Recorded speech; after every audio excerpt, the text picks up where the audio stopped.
No. What? Why? Why would you do that? I am Ezra. Hello. Say hi, immortal. Hello. There you go. Hello. Say hello, regard. Hi. So anticlimactic. You were fucking screaming the last take. Okay. And say hi, Ali. No. Oh, okay. Makes sense. Damn. Watching Prager U, low hanging fruit, just to get it, off started. It's currently 11:01 p.m. Central Standard Time. Shut the fuck It's up, 12:01 you where I'm fucking at. Ireland. Ireland. Yeah. Alright, can we just do this? Hurry up. Come on. Alright, let's go. We do abolish time. Ideas have consequences, sometimes good, sometimes bad, Good point. and sometimes catastrophic, Alright, like the ideas of Karl Marx. No, continue. Continue. Let them make a really, really, really shitty point. Don't get hung up on the details. Born in Trier, Germany in 1818, Marx didn't invent communism, but it was on his ideas that Lenin and Stalin built the Soviet Union, That's cool. now built communist China, Good job. and innumerable other tyrants, from the Kims in North Korea to the Castros in Cuba, built their communist regimes. Tyrants, Okay. regimes. He has fair points. That's all true. Okay. Continue. Ultimately, those regimes and movements calling themselves Okay, Marxists murdered about 100 million people. no, False. no, False. no, no, False. no. Okay, False. okay. Okay. Black who's money making the first communism one? is Who's making the CIA. first Immortal, go. Immortal, go. one? Okay. Go. Have So- sex with them. The 100 million statistic is, well, every single person who says this quickly realizes that it's very, very wrong, right? It's taken from the Black Book of Communism. That's like the only reference ever to it. That's the first reference. And the Black Book of Communism, which most of you will know, is, well, very, very, very inflated. And the authors and editors, really everyone who worked on the book, came out and said that all the statistics were overblown and it was lied. But all these conservatives, are freaking out about it. So 100 million people dead, when most of those numbers are the very, very, very, very high ends of both famines and and other factors like World War II, right? Not to mention that the sources are or they came from actual Nazi sources, and some of the pictures they used in the Black Book of Communism were actually pictures of World War I battles. Like, I remember I had read a little bit of it, and one page had showed a picture of a dead horse tied to a carriage, and it was a Austro-Hungarian carriage that had been shelled, and they blamed it on the Soviets. I'd like to also point out that let's just go ahead and take 100 million. It's fucking false. But even if you take that, capitalism kills 20 million a year if you factor in every ill it causes, and every 5 years that's 100 million. So if you want to go ahead and say communism killed 100 million people in roughly 100 years, I mean, compared to capitalism, that's really small. Bad Mouse Productions made a really good video on that. I'll go ahead and put that in the description. I've seen it. Yeah, it's really good. I'll put that there. Comrade Mouse. He's cool. He's gotten a lot more based recently. I love it. he has. Yeah, All right, let's go. I used to watch him when I was an anarchist. Yeah. It doesn't matter. And enslaved more than 1 billion. Okay. Marx believed Same Same thing. Stupid. Capitalism is enslaved more. Yeah. I'd like to also add in that, if he's going to say, oh, they enslaved more than 1 billion people. Okay, so if you not only adding up the numbers of capitalism, but by definition, socialism cannot enslave people. If you look at their means of production are owned, the whole point is to collectivize it for the workers. You can't enslave something if you own it. That doesn't even make sense. That's like saying, oh, my guitar enslaves me because I love playing it. What the hell is your point, you fucking old ass looking fucker in he's not even got a tie on. He's wearing a suit, but he couldn't get out of bed and put a fucking tie on, man. What the hell does that have to do with anything? Specifically, those who did manual labor were exploited by capitalists who owned, as Marx put it, the means of production. That's not specifically. Pause it. That's not. Yeah. Marx didn't come up with this term, means of production. This is a term that is commonly used, and it was commonly used before Marx, right? It's literally a term that refers to factories and resources. There's means of production, the modes of production, the means of distribution, the means of allocation. These are terms that are used in economics. So he also didn't come up with the term or not phrase, but term capital. But he uses it differently than how Western economists use it. He uses capital to describe everything that's involved in the production process, which includes money. The selling of what my entrepreneurship teacher would call it, a widget. Just something you make, unnamed or whatever, and the means of production, which would be a factory. He got all that into one word, capital, whereas Western economists use capital as just money, just another word for money. I mean, him trying to characterize Marx as like coining the term is like if I said, Coca-Cola makes what they call soda. Exactly. That's actually a really good analogy. Yeah. Factories, but who did very little physical labor themselves. Only a workers' revolution, Marx wrote in Das Kapital, could correct this injustice. What would that revolution look like? Marx and his collaborator, Friedrich Engels, spelled it out point by... Okay, so he said that, like, only a revolution could correct this injustice.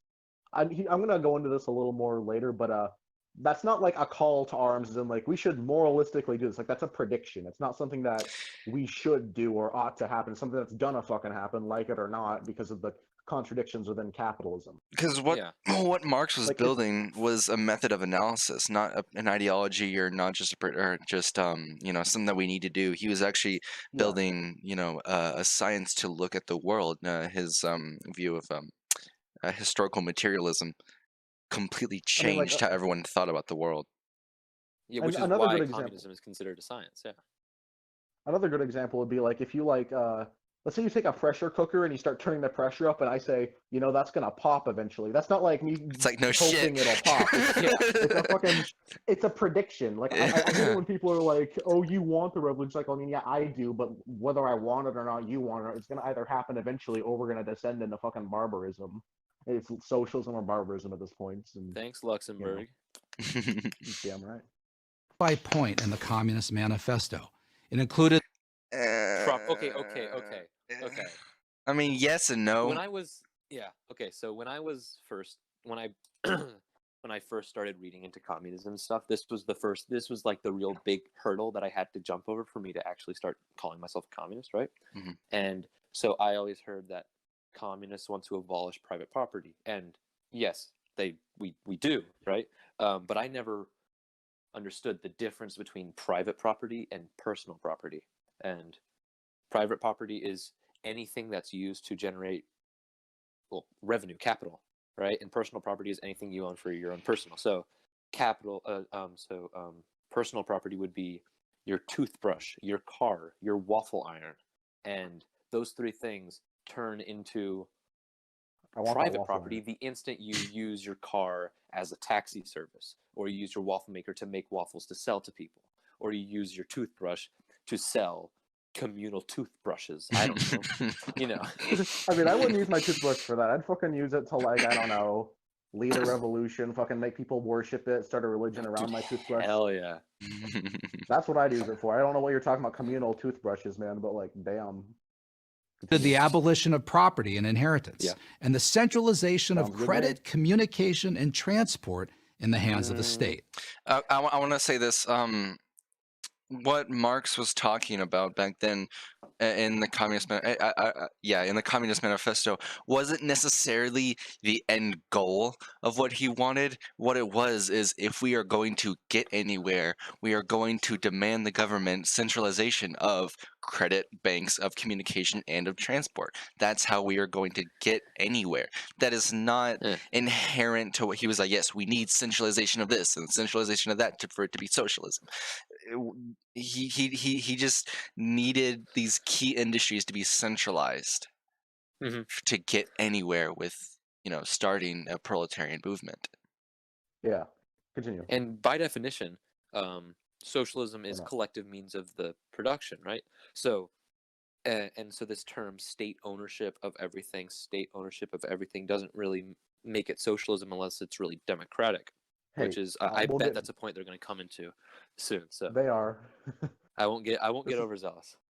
This is fucking PragerU. Whenever like Honestly. they'll just throw everything everywhere, and like they're gonna try to Gish Gallop us and try to just throw as many arguments as they can in hopes that like one of them gets through, even though it doesn't make any sense. I mean, that's all conservatives or even any right winger can do. They can just throw stuff until you accidentally miss one of them, even though it's not any more valid than the other arguments they make. Because like, this stuff isn't based in facts. It's based in like mantras they just chant over and over again to try to stop their thoughts. Like communism only works on paper. I mean, like it's what's easier to actually go read a bunch of stuff, look at historical analysis, understand economics, or just say that over and over again. I mean, by thought process, it's easier to just say something over and over again. Yeah. Continue. And a lot more along the same lines. In other words, the state owns and controls pretty much everything. No. Okay, Not so at all. that's again that goes back to that wasn't his end goal. I think Marx didn't finish a lot of stuff because he ended up dying. But I think Lenin really put forward Marx's ideas. Lenin envisioned, what Marx would call a dictatorship of the proletariat, but he put it into more concrete terms. Instead of having a bureaucratic, state over, controlling everything, what it was is this dictatorship of the proletariat, or what Lenin would call a vanguard, would simply lead. Because you're going to need some sort of guiding force in revolution. Revolution is chaos, war is chaos, and you can't just expect the masses to do everything. And he specifically spoke about how to combat bureaucracy and how to make sure that these individuals don't come into power. Such things as, making their pay the same or slightly above the average industrial worker, and just trying to keep them to the masses. And Mao would further compound this with his theory of mass line. But this, even in the Soviet Union, the state didn't own everything. What the state was, trying to get more people to be in its influence, but that was simply because it was more efficient and it was more prosperous. If you look at what they were, what the Soviet Union had to do before they had some sort of bureaucratic state, they had to tie the peasant farmers to the factory workers, because those two have to be intertwined. That's what this whole symbol of a hammer and sickle is. The hammer being the industrial worker, the sickle being the peasant farmer. And they're supposed to be together joined. You cannot have a revolution without the peasants and without the workers. You need to keep them intertwined. Now, the way they intertwine them, sorry, I'm drawing a blank. I've never, been past this with many conservatives. Basically, they opened up, or first they did the NEP under Lenin, which they opened up markets, because before that they had a thing called war communism, which is basically the state owning everything because that's what they had to do. But then that gave, but that gave unfair prices. Things that it was taking things at a fixed price, but it was a wartime measure. But it was a wartime measure, and it was it was supposed to be temporary, and so they got rid of that. Sorry, my bad.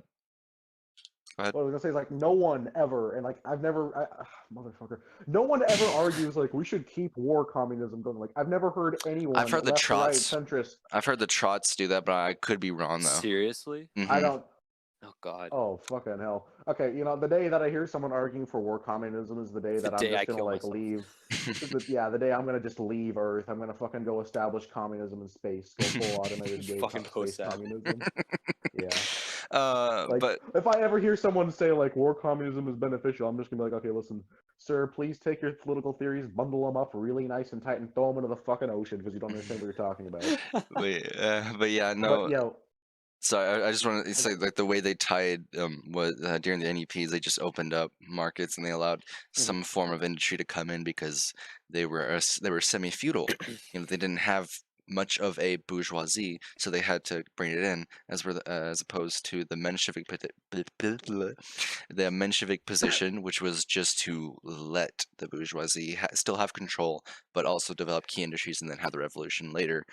And this gets into a really No.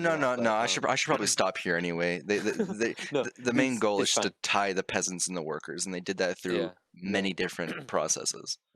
And so, continuing on with what you were saying about the NEP and stuff, that really shows that Marx's theory of dialectical materialism really is true, right? Because without the transition from, slave nations to feudalism to capitalism to socialism and then finally to communism, you can't really go to communism. You have to go through every stage, and that's why Lenin created the NEP to create a state capitalist system, which Stalin later dissolved in 1928. And actually, I gotta go into one more tangent real quick before we unpause this, because it's been like a little bit. He's not talking about like this fucking Prager holic over here. He's not talking right now about like even socialism. He's saying that in communism the state owns everything. Now, correct me if I'm wrong. Actually, don't even correct me. I know I'm not fucking wrong. I'm always fucking right. But like in fucking full communism, there's not a fucking state. You don't have to look hard to find this out. You just talk to a communist for like 20 seconds, and he's gonna somehow mention, oh, there's or she. Sorry, don't want to be fucking sexist like Prager, but basically they'll mention, there's not a state in full communism. But this fucking like, he forgot to wear a tie. That's really bothering me, man. He wore a suit, at least wear a fucking tie. But like, he's over here talking about how like in communism the state owns and controls pretty much everything. Okay, now firstly he says pretty much everything. What the fuck do you mean pretty much everything? If the state, it either owns everything or it doesn't own everything. So fucking define pretty much everything. You're talking about like they own everything except for like, I don't know, your fucking dog down the street. But back to that, there's not a state in fucking full communism. Learn the fucking definition. You won't. You're a conservative. You got where you are right now by just once again reciting fucking mantras over and over again. So just get out of politics. Like I said, bundle your fucking ideology. All right, calm down. Okay, calm down. Okay, let's unpause. All right, let's go. All right, let's calm down. Get a fucking tie. This notion was widely discussed and debated in European intellectual circles during Marx's lifetime. But nothing much came of it until Vladimir... Okay, calm you motherfucker! Yo, calm down, Ali. Nothing much came about this. Okay, the First International, Paris Commune, the Second International, the Third International, and pretty much literally all of Marxist thought and Engels' thought. Lenin wrote a shit ton of books before he took power in Russia. Yeah, but yeah, what Ali was saying, not only just that there were organizations and communist parties being risen up in different countries. I'll pick one example. As a result of Marx's writings, obviously, and what Lenin would also add to it, in 1905, there were a bunch of trade union strikes in Russia for to abdicate the Tsar and to get better rights. And it was pretty, I wouldn't say disorganized, but it wasn't led by one single vanguard. And that might have attributed to, it not achieving a full-on proletarian revolution, but it did make some strides. And not just this, but the starting up of communist parties in the U.S. and France and the U.K., trade unions, being literally everywhere, workers' rights being just uplifted because these people were reading what Marx said and went, fuck, dude, like, we're in a fucked up situation. Let's do something about it. So it wasn't the start of socialist history wasn't just Lenin. It started even before Marx. There were people called the Utopian Socialists, which I can't remember all their names. There were four of them. There was, I know, Forer was one of them. Foyer? Yeah, Foyer, something like that. Yeah, and they were the people who thought of this kind of system, the same sort of system, rough outline, except they didn't have the materialist outlook that Marx would later describe. And people say that socialism is a modern idea. No, these guys were in like the fucking mid 1700s. Like these guys were way at all. Yeah, this was way back. back. Even before. Okay, utopian socialism was synthesized before Adam Smith synthesized capitalism. Just a thought. Just saying. I mean, okay, continue the video. Yeah. The video is 20 minutes long. Let's try to speed it up a little bit. Lenin took power in Russia in 1917. This changed everything. Despite its repeated economic failures, Lenin's Russia, which became known as the repeated economic failures. The Soviet Union what was became the model. Okay, hold on. Okay. Power in the world? changed everything. Despite its repeated economic failures, Lenin's Russia, which became known as the Soviet Union, became the model for dictators around the world. Dictators. Okay, let's just I can explain that in another video, but yeah, they're not dictators. They're not. Marxism, wherever by Marx's definition, is democratic. Yeah. ideas were practiced, life got worse. Incorrect. 99% literacy rate, 100% jobs, 100%, yeah, as opposed to 12%. Literally, no fucking nobody was homeless. Everyone had a home. Everyone had food. I'll put links in the fucking description. No unemployment. No unemployment. Yeah, there was literally 99% literacy. Life didn't get worse. Life got 10 times better. Okay, think of this. Okay, so he's about to say something really stupid here. He is. Yeah. In Cuba, after Castro, after the revolution, right? People say that Cuba was a terrible place. No, Castro took a backwards fascistic society and put it into one of the greatest nations in the Americas. #1 literacy rate in the Americas for most of their life. Okay, number one in infant mortality rates, like, you know, the lowest. #1 in medical advancements in the Americas, which, just saying, is better than America. Continue. Not by a little, but by a lot. There is not a single exception to this rule. Not all of them that I said. Literally everything. Soviet Union, not Eastern Europe, not China, not North Korea, not Vietnam, not Cuba, not Venezuela, not Bolivia, not Zimbabwe. All those three on the right weren't even okay. Okay, what's fucking funny about that whole list? Okay, look, I'm not even gonna explain this because, like, holy fuck, everything he just said there is not just inaccurate; it's utterly false. Like, go through case by case, look at the countries before and after socialism. They not only did they get better, in most cases they got to the point where they were just actual, you know, nations rather than just squabbling fucking pots of feudalism. Also, like, I could go through right now. Yeah, I don't know what you mean. Venezuela is also 70. Their economy is 70% privatized, and most of the workers don't even work for the government. So whatever. Exactly. Wherever Marxism goes, economic collapse, terror, and famine follow. Okay, so no. Let's not get into it. Oh, sorry. Oh, Rhaegar left. Oh, well. The famine thing is inaccurate. I'm just gonna say that, like, China, for instance, and also cough Somalia. So like, if okay. All I want to say about China's famines is that, like, it had 6 famines in 600 years. Mao took power, one more famine, he took care of that before the Great Leap Forward and Cultural Revolution were even over, and no more famines. I mean, like, holy fuck, it's not hard to figure this out, you know? Yeah. Let me add Rhaegar. I think he died. He got overthrown. Right. Probably. Let's just keep going. Yeah. Cataclysmic failure, meaning terrible human suffering, is the inevitable legacy of Marxism. Why do so many people, and now especially young people, defend it? Let's see. The most common answer is. Marxism's advocates offer is that they, whoever they are, Lenin, Stalin, Chavez, never really practiced Marxism. No. They all somehow got it wrong. No. Oh my god, holy fuck, what kind of a moron are we dealing with here? He's like, oh, they never really practiced Marxism. I mean, like, yeah, they who the hell... Only left comms and red libs did that. Chavez is a socialist. Did he make Bolivia? I forget. I get mixed. Hugo Chavez. He was Venezuela. Yeah, that's what I was saying. I get them mixed up because I'm also exhausted. He didn't make Venezuela socialist. He couldn't. Not by himself. He didn't have time. He did increase the amount of government-owned things, but that's not that's not socialism. That's just nationalization. Like, don't attack, but, like, don't even try to, like, defend, like, Venezuela. He mentioned Lenin as someone who never practiced, or as he put it, practiced Marxism. It's not a religion. You don't really practice it, but, like, you can't practice a synthesis. Firstly, okay, what's ironic about that is that, like, Lenin died before he could actually implement it, but I think he meant, like, the Soviet Union as a whole.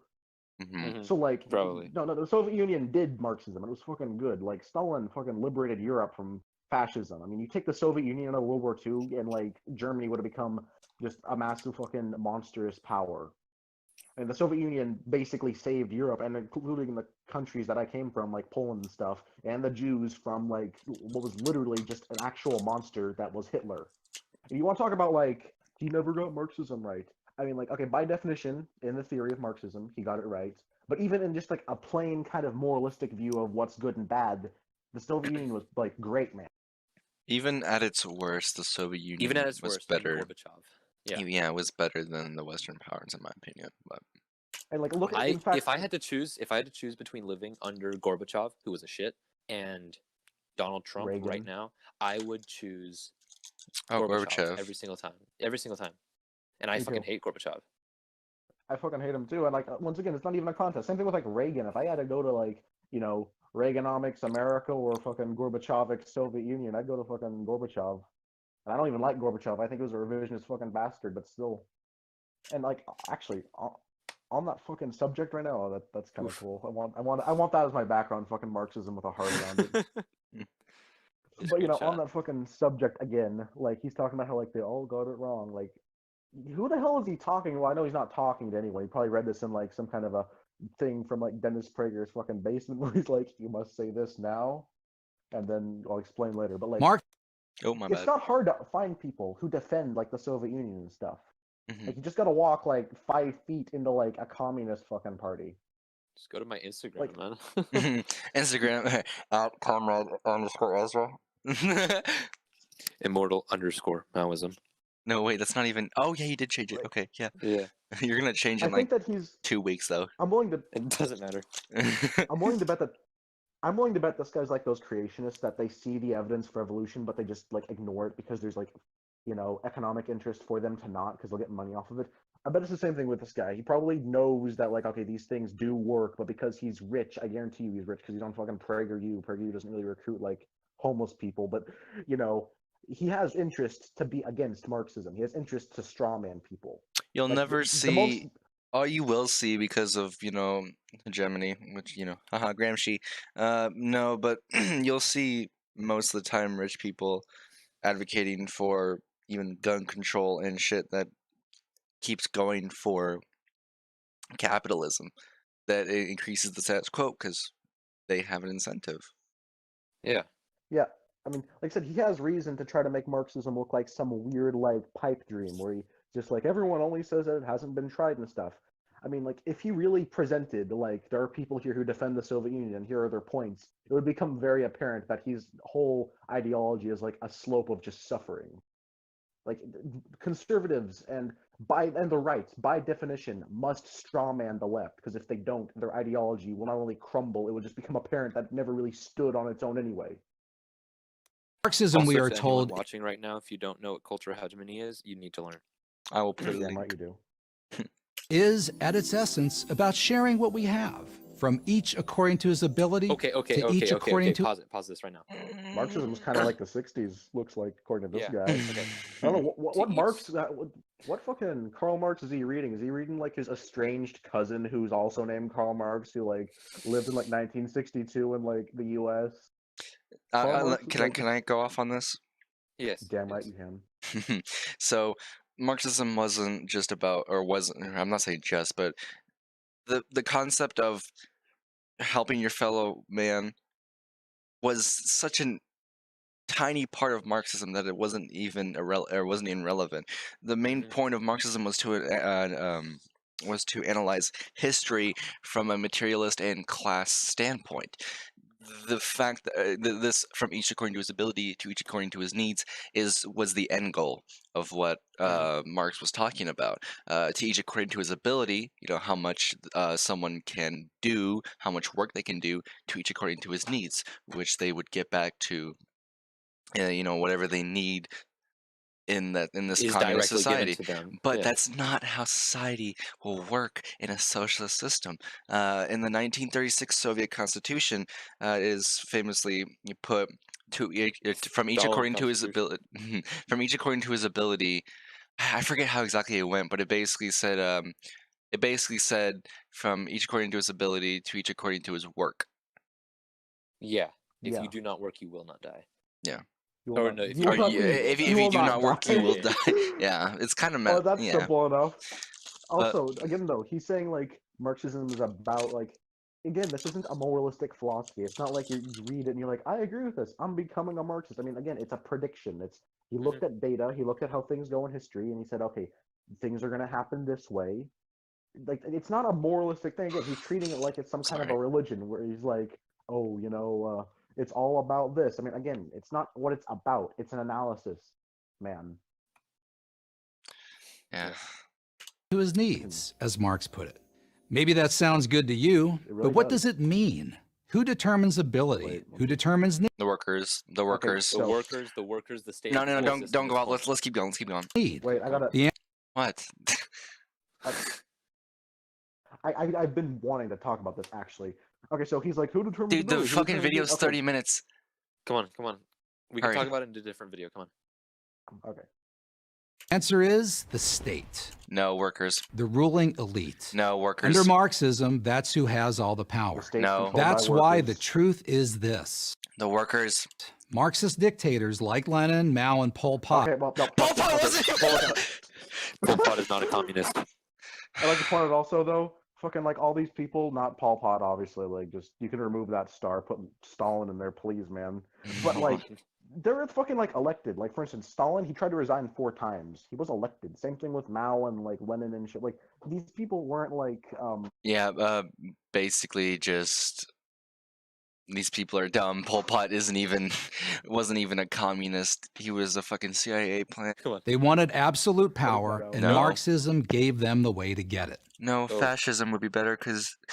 Okay, small rant. Allie's gone. If you, he's gone, or she's gone. Just you and I. Oh, okay. Hello. All right. So, no, Marxism wouldn't give them the power. Fascism would. If you think about it, why would you dismantle an entire economic system just become a dictator when you could just ride that economic system?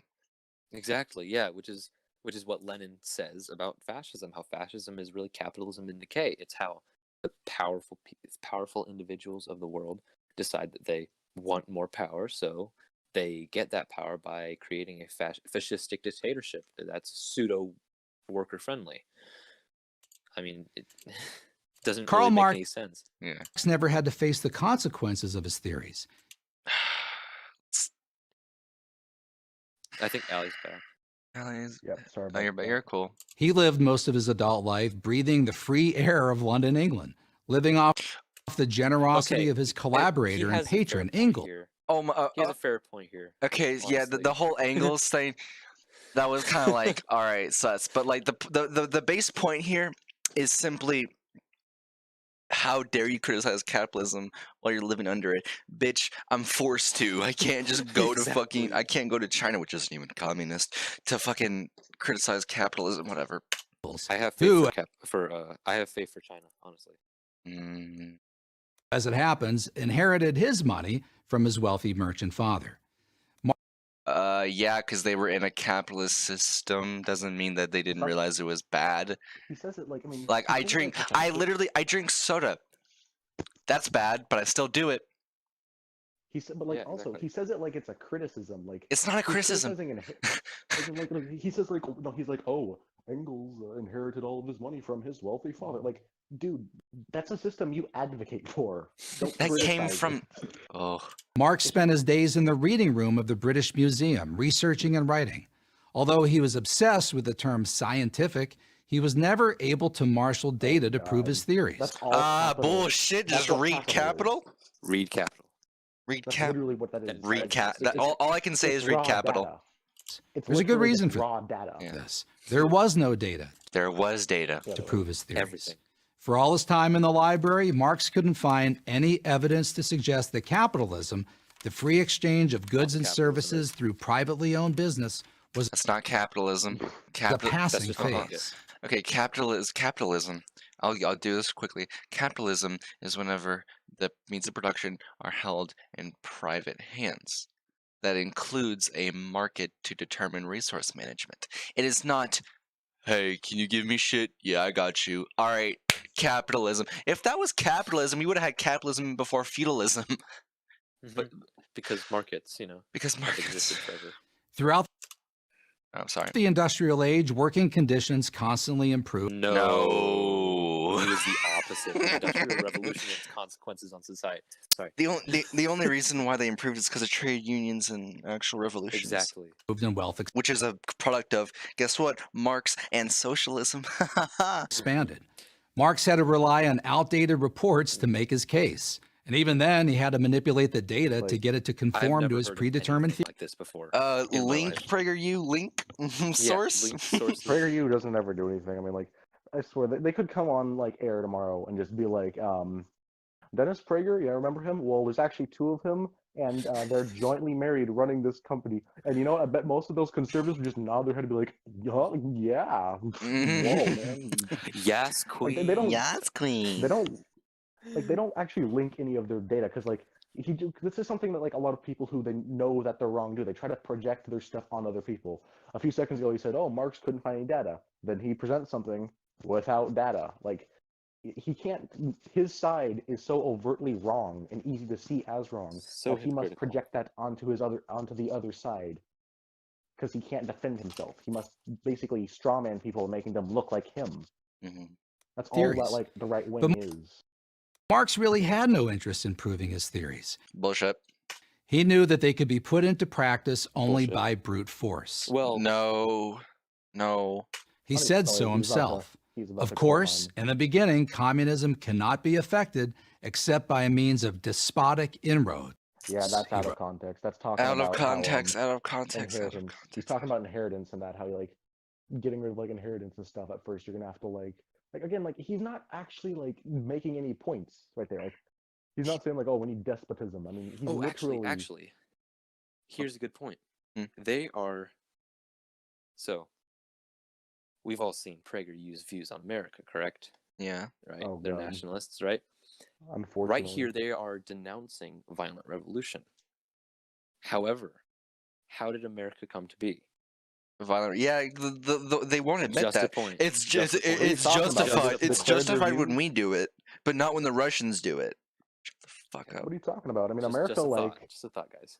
America just, like, peacefully His declared ends- itself independent, and the British Empire was like, oh, we respect you because we're all free. Yep. Could be attained only by the forcible overthrow of all existing social conditions. Damn right. Because because he was a violent Social man. liberation. Not because he was a violent Yeah, man, but because the bourgeoisie aren't going to give you the means of production. So what are you going to do? Whenever you ask someone, hey, can I have your candy? And you really want that candy, and they're not going to give you that candy, what's the next option you can do? Take it from them. That's... I have a good analysis for this. I have a good analogy, actually. Okay, like, imagine that, like, you're someone trapped in, like, a basement being starved to death, and the person who's starving you walks down there. What are you going to do? You're going to be like, hey, sir, now listen, I know you like doing this, but I want to leave. Or are you going to, like, hit him in the head and run off? And Obviously the second. Sometimes, I don't like violence. I'm not a violent person, but sometimes I recognize you need that to achieve things. Like the American Revolution, like, they couldn't have just asked Britain nicely, hey, can we please be free?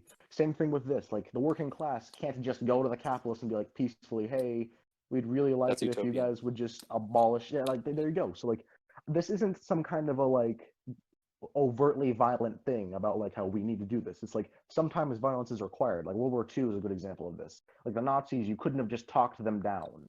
Sometimes you must, if there's a murderer stabbing you, sometimes you have to stab him back to win. I mean, like, it's not a case of just, we need to do this because I like violence. I mean, come on, Marx was an old bearded guy who probably couldn't put up a fight. I mean, like, do you really think he's going to be, like, overtly violent? Really? I mean, like, come on, man. All existing social conditions.